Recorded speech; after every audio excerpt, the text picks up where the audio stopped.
Hello everyone, I would like to share my tragic story with you. I have always considered myself lucky. Not just lucky, but I hit the jackpot in life. I had a job I loved, a stable income, a beautiful house we bought after we got married, and most importantly, a wife I thought was my soul mate. Sophia and I had been together for 7 years, and every day I spent with her seemed to me to be proof that true love exists. She was not only my wife, but also my best friend. We laughed together, supported each other, we had our little rituals, Saturday breakfasts at our favorite cafe, evenings with board games, a tradition of choosing a new movie to watch every month. I have always been proud of the fact that we never hid anything from each other. Our relationship was built on trust. Sophia always said that we were a team, that together we could overcome any difficulties. She used to write me something nice every day, "Good morning, darling. Have a good day," or "I love you," even if we had just met. I used to answer her in kind. Every morning I would wake up to the aroma of coffee she was making for me, and it was one of those small but important moments that made our relationship special. Life was so perfect that sometimes I thought it was a dream. And in this dream, there could be no room for suspicion, betrayal, or lies. But, as they say, when something seems too good to be true, it most likely is. At first, it was just little things that I hardly noticed. Sophia began to stay a little longer at work. She responded to my messages less often or just wrote briefly, "I'm busy now, we'll talk later." She started taking her phone with her even to the bathroom, which was something she had never done before. She also started smiling at her screen. It was not an ordinary smile, but one that I hadn't seen on her face for a long time, the smile of a person in love. Once I jokingly said, "What, is someone going to confess his love to you?" She flinched. Just a little, but I noticed it. And although she quickly composed herself and laughed, I felt a strange uneasiness. "Oh yeah, a secret admirer," she joked, putting her phone back in her pocket. I forced myself to laugh along with her, even though something inside me was tightening. At the time, I didn't know if it was jealousy, subconscious fear, or a premonition of future pain, but the anxiety did not disappear. It remained in me, like a needle that stuck unnoticed somewhere in the depths of my consciousness. And the more time passed, the more I felt that something had changed. Something was wrong, but I didn't know what it was yet. One evening I came home a little earlier than usual. The day at work had been unbearably long, and I decided to finish all my work as quickly as possible so I could just come home, drink a beer and relax in front of the TV. Sophia was supposed to be at home. She said she was working from home today because she wasn't feeling well. I even bought her favorite chocolate at the store on the way, thinking I could cheer her up a little, but when I walked into the house, I was greeted by silence. No sound of TV, music, or even her footsteps. I called out, "Sophie? Are you home?" The answer was silence. I was about to dial her number when I heard the sound of water running in the bathroom. The door was ajar, and through the steam I thought I could see her silhouette behind the frosted glass of the shower. I smiled. She must have decided to relax after a hard day. But before I left, I noticed something that made me freeze. There was a man's watch on the sink. It was not mine. I picked it up. It was an expensive model, clearly not some kind of fake. Black leather strap, silver case, engraving on the back. My heart suddenly started to beat faster. What was he doing here? I didn't immediately think of betrayal. Maybe it was something innocent. Maybe someone came to visit? But who? I heard Sophia turn off the water. She came out of the bathroom wrapped in a towel, and when she saw me, her eyes widened a little. My wife is not the type to get scared, but in that second I noticed how confused she was. I picked up the watch and asked, "Whose is this?" She was silent for a second, but then she said in an impeccably calm voice, "My brother came by today." I must have forgotten him. Her brother, Michael, did indeed come to visit sometimes. But I knew for sure that he wore a different kind of watch, a simple, sporty one. Besides, I didn't remember Sophia ever mentioning that he was coming over today. I looked at her, trying to figure out if she was lying or not. She didn't look away. Too calm. Too sure. I nodded, "Okay. You need to call him, tell him he's lost it, I already wrote," she replied without a moment's hesitation. I forced a smile and put the watch back. "Okay, then." I wanted to believe her. I really did, but something in her voice, something in how quickly she found the answer, kept me on my toes. For the first time in 7 years of marriage, I felt that my wife might have lied to me. After that incident with the watch, I decided not to dwell on it. Honestly, I told myself that I was just winding myself up, that Sophia hadn't given me any real reason not to trust her. She explained the situation, and although I had a strange feeling in the back of my mind, I decided to ignore it. But as soon as I did, other small things started happening. Those random coincidences that, when you put them together, no longer look so random. One evening, Sophia and I were sitting on the couch watching a movie. She had her phone in her hand, scrolling through something, sometimes smiling. I didn't pay attention until she went to the kitchen. Her phone stayed next to me. And then it lit up. I hadn't planned to snoop. I really didn't. But when a text message appears right in front of your eyes, it was the best night of my life. Red heart. It's hard to just pretend you didn't see it. I felt my mouth go dry. All my doubts and anxious thoughts suddenly came together in one place. Sophia turned, picked up her phone, and saw me looking at her. I didn't say a word. I just stared. She shrugged her shoulders and unlocked the screen. "My God, it's just Emma," she said, opening the chat. We were joking about the time we were drinking wine and couldn't find our way to her apartment. She actually showed me the chat. There was laughter, a lot of jokes, emoticons. At first glance, nothing strange. But I noticed one thing: her response to that message was erased. I didn't say anything. I just nodded, but after that, I started to look more closely. She became more distant. Sometimes I would say something and she wouldn't even hear me. She was all over her phone. At night, she started putting it under her pillow. She also began to choose her words too carefully when talking about her day.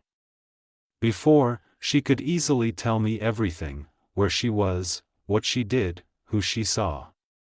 Now, when I asked her something specific, she would think a little before answering. The straw that broke the camel's back was one incident. I was working on Saturday, although it was usually our day together. Sophia said she was going to spend time with her friends. When I got home, she wasn't there yet, so I decided to call her. She answered after a few rings. And I heard music and laughter in the background. "Where are you?" I asked. "I'm at a restaurant with the girls." "I told you we were having a girls' night out." "Oh, cool. Which one?" Pause. Riverside." I asked again. "But I just drove by." "It's closed for renovations." Another pause. A short one, but I noticed it. "Oh, right, I'm confused. We're at Le Grand." "I'm sorry, darling, I just had some wine and relaxed." She sounded a little nervous. That night I stayed up almost until morning, staring at the ceiling. I wanted to find an excuse. I wanted to tell myself that it was just my jealousy, but inside I already knew that something was really wrong. I decided not to jump to conclusions. If I said something now, without proof, she would just deny everything. What if I'm wrong? What if I'm really winding myself up and Sophia is innocent? So I decided to check everything myself. I took Monday off from work, but I didn't tell Sophia about it. I wanted to know what she was doing when I wasn't around. In the morning, I kissed her as usual and left the house as if I were going to work. But instead of the office, I parked my car on the neighboring street and waited. About half an hour passed before she came out. She was not dressed as usual for a day at home. Tight jeans, her favorite white shirt, light makeup, perfume. She looked stunning. But not to me. I started to follow her. She didn't go to the mall, she didn't go to her friend's house. She drove straight to the city center and parked in front of a small boutique hotel. My heart was beating faster. I left the car nearby and got out. I walked slowly so she wouldn't notice me. Sophia entered the hotel, walked up to the reception, said something, and a minute later a man joined her, my best friend, Alex. I froze. What is he doing here? I watched them hug. She put her hand on his back, and they walked to the elevator together, my hands clenched into fists. Rage arose in my head and washed over me in waves. I thought I would just rush in there, make a scene, do something. But something stopped me. I decided to follow them. When I got to their room, the door was not completely closed. I heard voices. And then there was a twist I didn't expect. Alex was crying. I don't know what to do, Sophie. His voice was shaking. She just disappeared. I thought we were going to get married, and she. I couldn't hear what Sophia was saying, but her voice sounded soothing. It was as if she was really supporting him. I felt something change inside me. I had prepared for the worst, but this was not what I expected. I stepped away from the door and took a deep breath.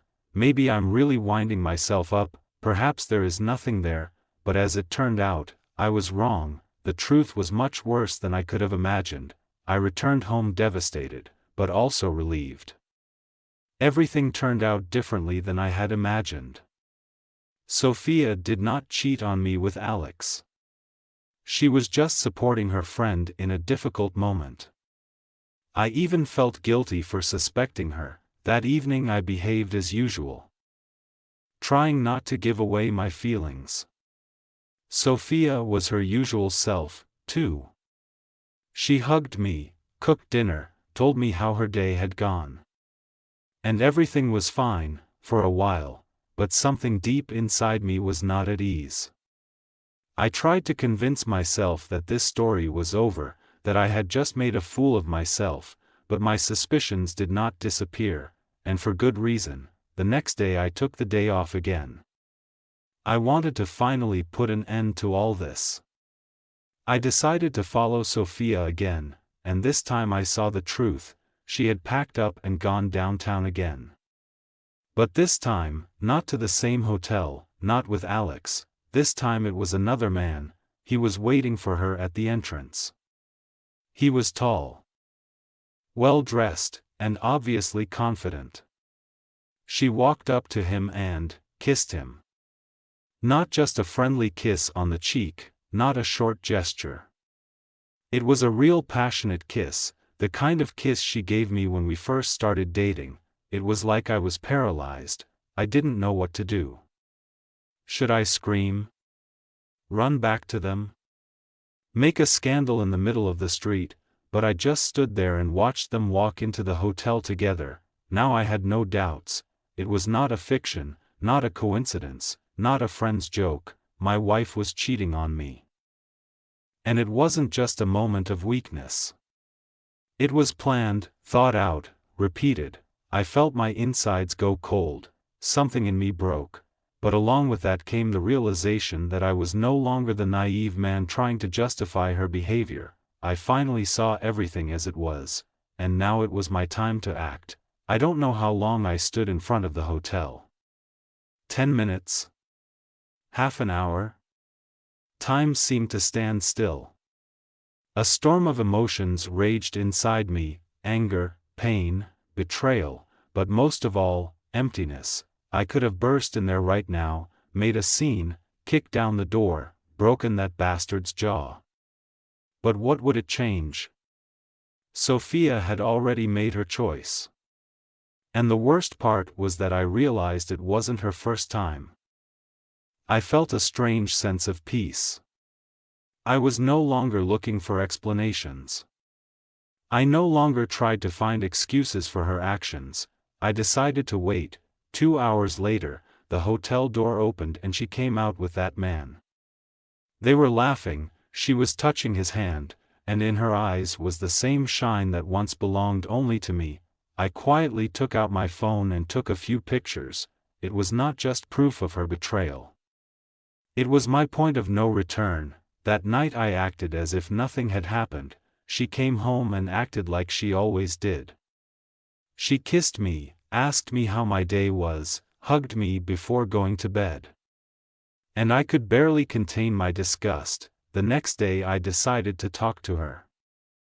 I sat down across from her, put my phone on the table and opened the photo. What is this? My voice was steady, but everything was boiling inside me. Sophia looked at the screen. Her face turned pale. For a second, she seemed speechless, but then quickly pulled herself together. It's not what you think.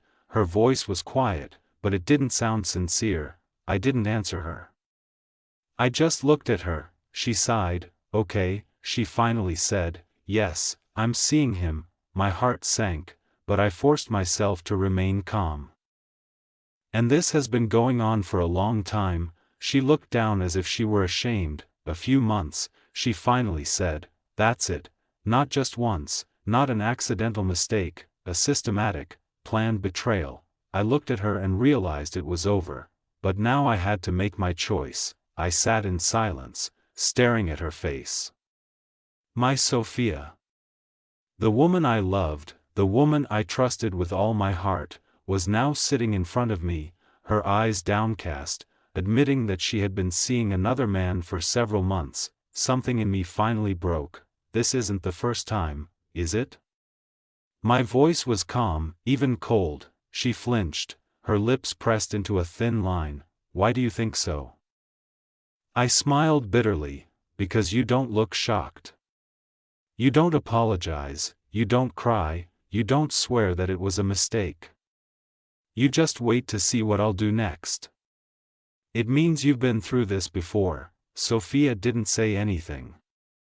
But her silence was more eloquent than any words. How many were there? I asked quietly. She raised her head sharply. For the first time that evening, fear flashed in her eyes. It doesn't matter, it is important to me. She sighed, ran her hand through her hair, and spoke softly. 3. I closed my eyes. 3. Not just one. Not a fling. She had betrayed me more than once. Why? I asked. Not because I wanted an excuse. I just wondered how she would explain it to herself. Sophia shrugged her shoulders. I don't know. At some point, I just felt that something had changed between us. That you weren't the same as before. That I lacked passion, emotion. I wanted to laugh. It was so banal, so typical, and instead of talking to me, you decided to find all this on the side. She didn't answer. I looked at her and realized that I no longer felt any anger or pain. Only indifference. I got up from the chair and said, You have made your choice. Now it's my turn. She looked up at me in surprise. What are you going to do? I took a deep breath and for the first time in a long time I felt free. You'll find out the rest on your own. I turned around and left the room, leaving her alone with her thoughts. But she had no idea what was going to happen next. I closed the door behind me and took a deep breath. Something in my chest tightened painfully, but with it came a sense of relief. I was no longer the man who turned a blind eye to suspicious details, justified my wife's strange behavior, or doubted my own sanity. Everything was obvious. I didn't come home that night. Instead, I went to a friend's house, who let me in without asking. We sat in the kitchen in silence. He poured us whiskey, and I think for the first time in a long time I just exhaled. "What now?" he asked. I thought about it. What now? Revenge? I could destroy her, post all the evidence of her betrayal on social media, tell everyone I know, even her family. I could make her regret every second of her deception.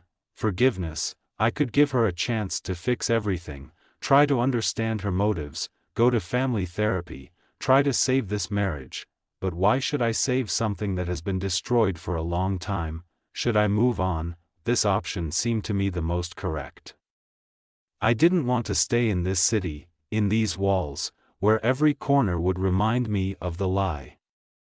I no longer wanted to live a life where I was betrayed and used. I made a decision. The next morning I returned home. Sophia was waiting for me. She looked worried, her eyes were red. "Where were you?" I was worried. I didn't answer. I just walked past her into the bedroom, pulled out my suitcase and started packing. "Are you leaving?" Her voice shook. I stopped and looked at her. "Yes, but this is our family." I smiled, not with joy, but with bitter irony. "Our family ceased to exist the moment you decided to betray me." She said something, made excuses, begged me to talk. But I didn't listen to her anymore. I closed my suitcase, took the car keys and walked out the door without looking back, and, perhaps, for the first time in many years, I felt that I was finally free. A year has passed. I remember standing on the threshold of a new life, almost unable to believe that everything that was happening now was a new beginning. It was a year of change, a new city, new people, new opportunities. I started my own business, and at first it was very difficult, but I believed that it was just the beginning. I felt alive, and every day was like a new chance. I started meeting other people, getting to know those who really appreciated me. It was amazing. I started to feel confident in my abilities, and it brought me joy that I hadn't felt in a long time. It was more than just a recovery. It was a transformation. One day, sitting in my new office, I received a message.